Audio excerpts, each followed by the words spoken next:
ಆತ್ಮೀಯ H16 news ಅರ್ಥಾತ್ ಹೇ ಸೀತಾರಾಮಕ್ಕೆ ಸ್ವಾಗತ. ನಾನು ನಿಮ್ಮವ MI ಅಥವಾ ಮಲ್ಲಪ್ಪ ಜೋತವ್ರು. ಇವತ್ತೊಂದು ಭಾಳಷ್ಟು ಖುಷಿ ಪಡುವಂಥ, ಜೊತೆಗೆ ಖುಷಿ ಅಷ್ಟೇ ಅಲ್ಲ, ಒಂದು ಎಕ್ಸಾಂಪಲ್ ಕೊಡುವಂಥ ವಿಷಯವನ್ನು ನಿಮ್ಮೊಂದಿಗೆ ಮಾತಾಡಬೇಕಾಗ್ಯದ.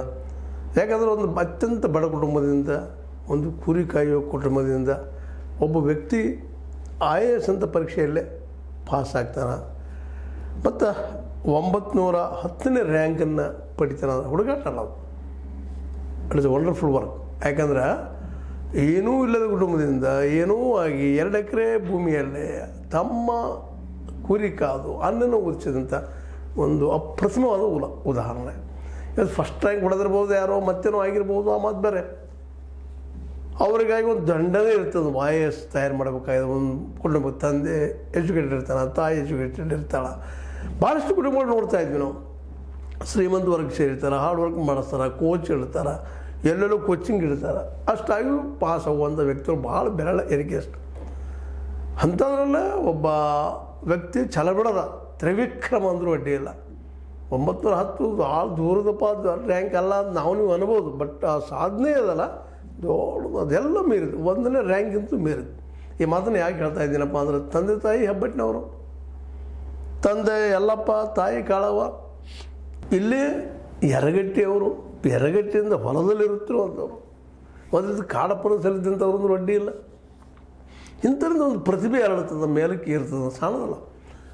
ಮತ್ತು ಇಲ್ಲೊಂದು ಭಾಳ ಗಮನಿಸಬೇಕಾಯ್ತು. ಮತ್ತೊಮ್ಮೆ ಹೇಳ್ತಾ ಇದ್ದೀನಿ, ಈ ಹಿಂದಿನ ಎಪಿಸೋಡ್ದಲ್ಲಿ ನಾನು ನಿಮಗೆ ಸ್ಪಷ್ಟವಾಗಿ ಹೇಳ್ತಾ ಇದ್ದೀನಿ, ಹೇಳಿದ್ದೀನಿ, ಇಂಗ್ಲೀಷ್ ಮತ್ತು ಮ್ಯಾಥ್ಸ್ ಗಟ್ಟಿರಬೇಕು ಇಲ್ಲ ಅಂತೇಳಿ. ಆ ವಿಷಯದಲ್ಲಿ ಈ ಯಶಸ್ವಿಯಾದಂತಹ ನಮ್ಮ ಪ್ರತಿಭಾವಂತ ಹನುಮಂತಪ್ಪ ನಿಜವಾಗಿಯೂ PUCಯಲ್ಲಿ ಸೈನ್ಸ್ ಓದಿದ್ದನ್ನೋದು ನಾನು ಅವ್ರಿಗೆ ಗಮನಿಸಬೇಕಾಗ್ಯದ. ಈ ಮಾತನ್ನು ಯಾಕೆ ಇವತ್ತು ಮತ್ತೊಮ್ಮೆ ಹೇಳ್ತಾ ಇದ್ದೀನಿ ಅಂದರೆ, ಇನ್ನು ಮುಂದೆ ಓದುವಂಥ ಪ್ರತಿಭಾವಂತರಿಗೆ ಹಾದಿ ಗೊತ್ತಿರೋದಿಲ್ಲ ರೀ. ಭಾಳ ಜನ ಹೇಳೋದೇ ಇಲ್ಲ, ಭಾಳ ಜನ ತಿಳಿಸೋದು ಇಲ್ಲ. ಯಾಕಂದರೆ ಮನೆಯಲ್ಲಿ ಕಲ್ತಂಥವ್ರು ಇರೋದಿಲ್ಲ. ಈಗ ನೋಡಿ, ಇಂಥ ಕುಟುಂಬ ಸಾಕಷ್ಟು ಅದಾವೆ ಈ ದೇಶದಲ್ಲೇ. 90% ಆಫ್ ದ ಪೀಪಲ್ ಇಂಥ ಜನ ಇದ್ದಾರೆ. ಅಪ್ಪ ಓದಕ್ಕೆ ಬರ್ತದೆ, ಬರೆಯೋಕ್ಕೆ ಬರೋದಿಲ್ಲ, ವಲಸೆ ಕಾರ್ಮಿಕರಾಗಿರ್ತಾರೆ, ಯಾವುದೋ ಊರಿಗೆ ಉದ್ಯೋಗ ಹೋಗಿರ್ತಾರೆ, ಗುಳೆ ಎದ್ದು ಹೋಗಿರ್ತಾರೆ. ಇಂಥವ್ರ ಮಕ್ಕಳಿಗೆ ನಾನು ಬಿಡ್ಬೇಕಾಗ್ಯದ. ಇವ್ರಿಗೆ ಹೇಳೋರು IAS ಐತಿಪ್ಪ, ಒಂದು ಎಕ್ಸಾಮ್ ಅದ, ಈ ದೇಶದ ಶ್ರೇಷ್ಠ ಎಕ್ಸಾಮ UPSC ನಡೀತಂತ ಎಷ್ಟೋ ಮಕ್ಳಿಗೆ ಗೊತ್ತಿಲ್ಲ. BA ಪಾಸ್ ಆಗಿರ್ಬೋದು, MA ಬಂದಂಥ ಒಂದು ಹುಡುಗರಿಗೆ MA, MCom, MSc, MBBS ಇಂಥಲ್ಲಿ ಬಂದರೆ ಹುಡುಗರು ಗೊತ್ತಾಗ್ಬೋದು. ನಾವು ಉಳಿದು ಹುಡುಗರು ಗೊತ್ತಾಗೋದಿಲ್ಲ. ಅದು ಗೊತ್ತಾದರೂ ಅದ್ರ ಎಂಟ್ರಿ ಆಗೋದು ಸುಲಭದ ಮಾತಲ್ಲ. ಆ ಮಾತು ಬೇರೆ. ಅಂಥ ಸಾಹಸವನ್ನು ನಮ್ಮ ಹನುಮಂತಪ್ಪ ನಂದಿಯವ್ರು ಮಾಡಿದ್ದಾರೆ. ಅವ್ರಿಗೆ ಕೋಟಿ ಕೋಟಿ ನಮ್ಮನ್ನು ಹೇಳಿದ್ರು ಕಡಿಮೆ. ಯಾಕಂದ್ರೆ ಇಂಥ ಬಡ ಕುಟುಂಬದಲ್ಲೇ, ಅದರಲ್ಲೂ ಏನಪ್ಪ ಅಂದ್ರೆ ತಮ್ಮನ ಕುರಿಕಾದ ಹಣದಲ್ಲೇ ಬೆಂಗಳೂರಿನ ಸಿಟಿಯಲ್ಲಿ ಇದ್ದುಕೊಂಡು ಏನ್ರಿ ಸತತ ಪ್ರಯತ್ನ ಮಾಡೋದು. ಕಳೆದ 8 ಸಲ ಹೆಸರು ಆಗಿದ್ದಾರೆ ಅವರು. ಕಳೆದ 8-10 ವರ್ಷದ ಪ್ರಯತ್ನ ಮಾಡ್ತಾ ಇದ್ದಾರೆ. ಅಂದಾಗ ಇವತ್ತೊಂದು ಹಂತಕ್ಕೆ ಬಂದುಬಿಟ್ಟಿದ್ದಾರೆ. ಮತ್ತು ಅವರು ಇಂಜಿನಿಯರಿಂಗ್ ಓದಿದಂಥ ವಿದ್ಯಾರ್ಥಿಗಳಾಗಿದ್ದಾರೆ ಅನ್ನೋದು ಇಲ್ಲಿ ಗಮನಿಸಬೇಕಾಗಿದೆ. ಓದಲಿ, ನಿಜವಾಗಿ ಒಳ್ಳೆಯ ಹಾದಿಯಲ್ಲಿ ಹೋಗಿದ್ದಾರೆ, ಗೆದ್ದಿದ್ದಾರೆ. ಯರಗಟ್ಟಿ ತಾಲೂಕು ಹೆಮ್ಮೆ ವಿಷಯ, ಬೆಳಗಾವಿ ಜಿಲ್ಲೆಗೆ ಹೆಮ್ಮೆ ವಿಷಯ. ಒಬ್ಬ ಸಾಮಾನ್ಯ ಕುಟುಂಬದ ಬಂದಂಥ ಹುಡುಗ ವ್ಯಕ್ತಿ ಇವತ್ತು ಅಸಾಮಾನ್ಯ ಸಾಧನೆ ನೋಡಿದಾಗ ಇಲ್ಲಿ ಇನ್ನೂ ಒಂದಿಷ್ಟು ಪ್ರಾಮಾಣಿಕತೆ ಇದಪ್ಪ ಅಂತ ಒಮ್ಮೆ ಅನಿಸ್ತಾ ಇರ್ತದೆ. ಆದರೂ UPSC ತನ್ನ ಮೊದಲಿನ ಒಂದು ವ್ಯಕ್ತಿತ್ವನ ಉಳಿಸಿಕೊಂಡದಂತೂ ಕೆಲವೊಮ್ಮೆ ಅನಿಸ್ತದೆ. ಕೆಲವೊಮ್ಮೆ ಏನೋ ಈ ಮುಂದುವರೆದಂತ ನಾವೇನು ಕರ್ಕೊಳ್ತೀವಿ, ಅಥವಾ ಒಂದು ದುಡ್ಡಿದ್ದಂಥವ್ರು ನಾವೇನು ಕರ್ಕೊಳ್ತೀವಿ, ಇಲ್ಲಿ ವ್ಯವಸ್ಥೆ ಬಗ್ಗೆ ನಾವು ಕರ್ಕೊಳ್ತೀವಿ. ಆ ಜನ ನನಗೆ ಎಲ್ಲೋ ಒಂದಿಷ್ಟು ಸಂಶಯದ ಮಾತುಗಳು ಕೇಳಿ ಬರ್ತಾ ಇದ್ದಾವೆ. ಬಟ್ ಅದೇನೂ ಇರಲಿ, ಆ ಎಲ್ಲದರೊಳಗೂ ಮೇಲೆ ಹೇಳ್ಬಹುದು ಅನ್ನೋದಕ್ಕೆ ನಮಗೆ ಇವತ್ತು ಹನುಮಂತಪ್ಪ ನಂದಿಯವರು ಸಾಕ್ಷಿಯಾಗಿದ್ದಾರೆ. ಅವರಿಗೆ ನಾವು ಎಷ್ಟು ಥ್ಯಾಂಕ್ಸ್ ಹ್ಯಾಟ್ಸಪ್ ಹೇಳಿದ್ರು ಕಡಿಮೆ. ಅವ್ರು ಗೆದ್ದಿದ್ದಾರೆ ಇವತ್ತು. ಅದಕ್ಕಿಂತ ಹೆಚ್ಚಿಗೆ ಅವ್ರ ತಮ್ಮನಂದ ಆನಂದಕ್ಕೆ ನಾವು ಇವತ್ತು ಭಾಳಷ್ಟು ಥ್ಯಾಂಕ್ಸ್ ಹೇಳಬೇಕಾಗಿದೆ. ಯಾಕಂದರೆ ಬೆಂಗಳೂರಿನಂಥ ಸಿಟಿಯಲ್ಲಿ ಒಬ್ಬ ಅತ್ಯಂತ ಬಡ ಕುಟುಂಬದ ಅಷ್ಟೇ ಅಲ್ಲ, ಹಿಂದುಳಿದ ಕುಟುಂಬದ ಈ ವ್ಯಕ್ತಿ, ದುಡ್ಡಿಲ್ಲಂಥ ವ್ಯಕ್ತಿ ಬೆಂಗಳೂರಿನಂಥ ಸಿಟಿಯಲ್ಲೇ ತಿಂಗಳಿಗೆ ಕಳಿಸುವ ತಮ್ಮನ 15,000 ರೂಪಾಯಿದಲ್ಲಿ ತನ್ನ ಇಡೀ ಜೀವನ ಮಾಡ್ಕೋಬೇಕಾಗಿದೆ. ನಾನು ಇವತ್ತು ಅದನ್ನ ಮೇಲೆ ಹೇಳ್ತಾ ಇರ್ತೀನಿ. ಇವತ್ತಿನ ಎಜುಕೇಷನ್ ಕಾಸ್ಟ್ಲಿ ಆಗಿದೆ. ಬಡ ಮಕ್ಕಳಿಗೆ ಇಲ್ಲರಿ, ಇದು ಎಲ್ಲೋ ಒಬ್ಬ ತಮ್ಮ ಸಿಕ್ಕ ಅನ್ನ ಗೆದ್ದ ಅನ್ನೋದು ತಮ್ಮ ಸಾಕ್ಷಿ ಆದ, ತಂದೆ ತಾಯಿಗಳು ಸಾಕ್ಷಿ ಆದರು. ಈ ರೀತಿ ಎಲ್ಲ ಗುರುಗಳಲ್ಲಿ ಆಗುವುದಿಲ್ಲ ರೀ. ಅದಕ್ಕೆ ನಾನು ಮೇಲೆ ಪ್ರತಿಪಾದನೆ ಮಾಡೋದು ಏನಪ್ಪ ಅಂದ್ರೆ, ಹೈಯರ್ ಎಜುಕೇಷನ್ ಥರ ಫ್ರೀ ಕಲಿಸುವಂಥ ವ್ಯವಸ್ಥೆ ಈ ದೇಶಕ್ಕೆ ಬರಬೇಕಾಗಿದೆ. ಇಂಥ ಮಕ್ಕಳೆಲ್ಲ ಕಲಿತಾರೆ ಇವರೆಲ್ಲ ನೋಡಿರಿ ಎಲ್ಲೋ ಒಂದು ಮೂಲೆಯಿಂದ ಪ್ರತಿಭೆ ಇತ್ತು ಅವರಲ್ಲೇ ಅವಕಾಶಗಳು ಭಾಳ ಕಡಿಮೆ ಇದ್ದು ಅಂಥ ಪ್ರಸಂಗದಲ್ಲೂ ಸಹ ಕನ್ನಡ ಮಾಧ್ಯಮದಲ್ಲಿ ಕಲಿತು PUCಗೆ ಬಂದು ಸೈನ್ಸ್ ಓದಿ ಸೈನ್ಸ್ ಇವತ್ತವ್ರಿಗೆ ಹೆಲ್ಪ್ ಆಗ್ಯದ ಇದನ್ನು ನಾವು ಕಾಳಜಿ ವಹಿಸಬೇಕು ವಿಶೇಷ ಆಯ್ಕೆ ಮಾಡೋರಿಗೆ ಭಾಳ ವಿಚಾರ ಮಾಡಬೇಕು SSLC ಅನ್ನೋದು ಮುಂದೇನು ಅನ್ನೋ ಪ್ರಸಂಗ ಬಂದಾಗ ಇವತ್ತು ಎದರಿಂದ ಬದುಕೋದು ಯಾವುದಾದ್ರು ಕಾಂಪಿಟೇಷನ್ ಇರ್ತದೆ ಆರ್ಟ್ಸ್ ಒಳ್ಳೆಯದು ಇಲ್ಲಂತಲ್ಲ ಆರ್ಟ್ಸಲ್ಲಿ ಸಬ್ಜೆಕ್ಟ್ಗಳು ಭಾಳ ಚೆನ್ನಾಗಿದಾವೆ ಓದಲೇಬೇಕಂತ ಸಬ್ಜೆಕ್ಟ್ಗಳು ನಮ್ಮ ವ್ಯಕ್ತಿ ತಯಾರು ಮಾಡ್ತಾವೆ ಆದರೆ ಎಷ್ಟರ ಮಟ್ಟಿಗೆ ಅದನ್ನು ಇಂಗ್ಲೀಷ್ ಮಾಧ್ಯಮದಲ್ಲಿ ಮಾಡಬೇಕು ಅನ್ನೋಂಥ ಮಾತ್ರ ನಮ್ಮ ಹೆಂಗೆ ಒತ್ತಿ ಹೇಳ್ತದೆ ನಾವು ಕನ್ನಡ ಬಗ್ಗೆ ಪ್ರೀತಿ ಇರಲಿ ಪ್ರೇಮ ಇರಲಿ ಕನ್ನಡ ದೊಡ್ಡದು ನಮ್ಮ ತಾಯಿ ಅವಳು ಅದ್ರ ಬಗ್ಗೆ ಎರಡನೇ ಮಾತೇ ಇಲ್ಲ ಆದರೆ ಇವತ್ತು ಈ ಹಂತಕ್ಕೆ ಈ ಹುಡುಗ ಬರಬೇಕಾಗಿದ್ರೆ ಅದಕ್ಕೆ ಕಾರಣ ಅಂದರೆ ವಿಜ್ಞಾನ ಓದಿದ್ದು ಮತ್ತು ಪ್ರತಿಭಾವಂತ ಸ್ವತಃ ಪ್ರತಿಭೆ ಅನ್ನೋದು ಸಹಜವಾಗಿ ಬರುವಂಥದ್ದು ಹುಟ್ಟಿನಿಂದ ಬರುವಂಥದ್ದು ಅದ್ರ ಜೊತೆ ಹಾರ್ಡ್ ವರ್ಕ್ 8 ವರ್ಷಗಳನ್ನು ಸತತ ಪ್ರಯತ್ನ ಮಾಡಿ ಬಿಡುವಾಗಿಲ್ಲ ಅದರಿಂದ ಹೆಚ್ಚು ತಮ್ಮನ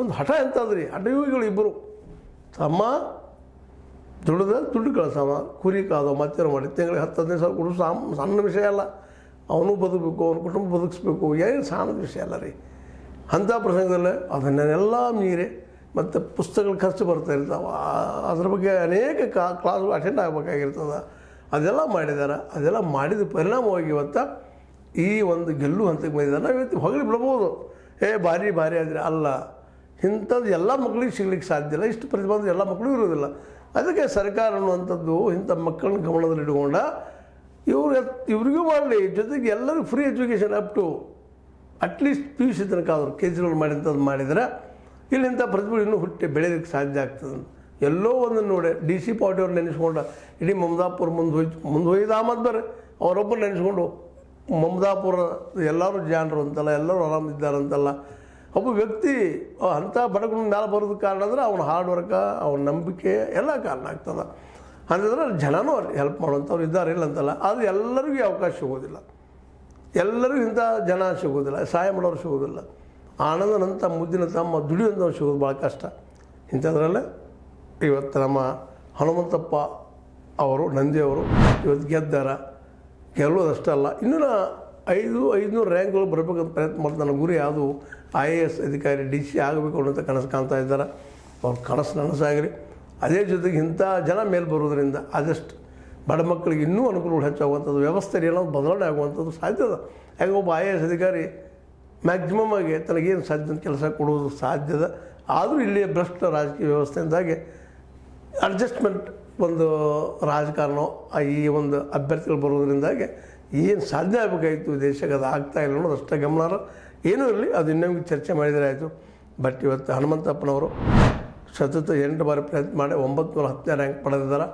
ಪಡೆದ ಗೆದ್ದಿದ್ದಾರೆ ಅವ್ರ ಕುಟುಂಬಕ್ಕೆ ಖುಷಿ ಕೊಡೋ ಜೊತೆಗೆ ಅವ್ರ ಸುತ್ತಮುತ್ತ ಹಳ್ಳಿಗೆ ಎಲ್ಲರಿಗೂ ಖುಷಿ ಕೊಟ್ಟಿದ್ದಾರೆ ನಾವು ಅದರಲ್ಲಿ ಖುಷಿ ಪಡುವಂಥದ್ದಾಗ್ಯದ ಯಾಕೆ ಎಲ್ಲರೂ ಖುಷಿ ಪಡ್ಬೇಕಾಗ್ಯದ ಯಾಕಂದ್ರೆ ಒಬ್ಬ ಬಿದ್ದ ವ್ಯಕ್ತಿ ಮೇಲೆದ್ದು ನಿಲ್ಲೋದು ಅಷ್ಟು ಸುಲಭದ ಕೆಲಸ ಅಲ್ಲ ಇಡೀ ವ್ಯವಸ್ಥೆ ಹೆಂಗಿರ್ತದಪ್ಪ ಅಂದ್ರೆ ಅದು ಹೇಳಲಿಕ್ಕೆ ಆಗೋದಿಲ್ಲ ಅನುಭವಿಸ್ದಾಗ ಗೊತ್ತಾಗ್ತದೆ ಅದ್ರಾಗ ಒಬ್ಬ ಅತಿ ಪ್ರತಿಭಾವಂತಲ್ಲ ಇದಕ್ಕೆ ಅವನ ಪ್ರತಿಭೆ ಅವನ ಹಾರ್ಡ್ ವರ್ಕ್ ಸತತ ಹಾರ್ಡ್ ವರ್ಕ್ ಅದಕ್ಕೆ ಅವ್ರ ತಮ್ಮನ ತಂದೆ ತಾಯಿ ಸತತ ಸಹಕಾರ ಜೊತೆಗೆ ಅಲ್ಲಿ ಜನನೂ ಸಹಾಯ ಮಾಡಿದಾರೆ ಕೇಳ್ಪಟ್ಟಿದ್ದೀನಿ ಇವೆಲ್ಲದರಿಂದಾಗಿ ಇವತ್ತು ಅವರು ಗೆದ್ದಿದ್ದಾರೆ ಆ ಬೆಳೆದು ಹೋದಂಥ ಪರಿಸರಕ್ಕೆ ಅಲ್ಲಿ ಜನರಿಗೆ ಅವ್ರ ಕುಟುಂಬಕ್ಕೆ ಅವರು ಇನ್ನು ನ್ಯಾಯ ಒದಗಿಸಿ ನೆಮ್ಮದಿ ಬದುಕನ್ನು ಒದಗಿಸಿದ್ರಂತ ದೊಡ್ಡದಾಗ್ತದೆ ಮಾಡ್ತಾರೆ ಅವರು ಪ್ರತಿಭಾವಂತರಲ್ಲ ಅದರಲ್ಲಿ 2 ಮಾತಿಲ್ಲ ಸಮಾಜದಿಂದ ತೆಗೆದುಕೊಂಡದನ್ನು ಸಮಾಜಕ್ಕೆ ಕೊಡುವಂಥ ಕೆಲಸವನ್ನು ಮಾಡಲಿ ಒಬ್ಬ ಪ್ರಾಮಾಣಿಕವಾದ ಅಧಿಕಾರಿ ಆಗಲಿ ಒಳ್ಳೆ ಕೆಲಸ ಮಾಡಲಿ ಅಂತ ಹಾರೈಸುತ್ತಾ ಮತ್ತೊಮ್ಮೆ ಪ್ರತಿಭಾವಂತ ಹನುಮಂತಪ್ಪ ನಂದಿ ಮತ್ತು ಅದಕ್ಕಿಂತ ಹೆಚ್ಚು ಅವ್ರ ತಂದೆ ತಾಯಿಗಳು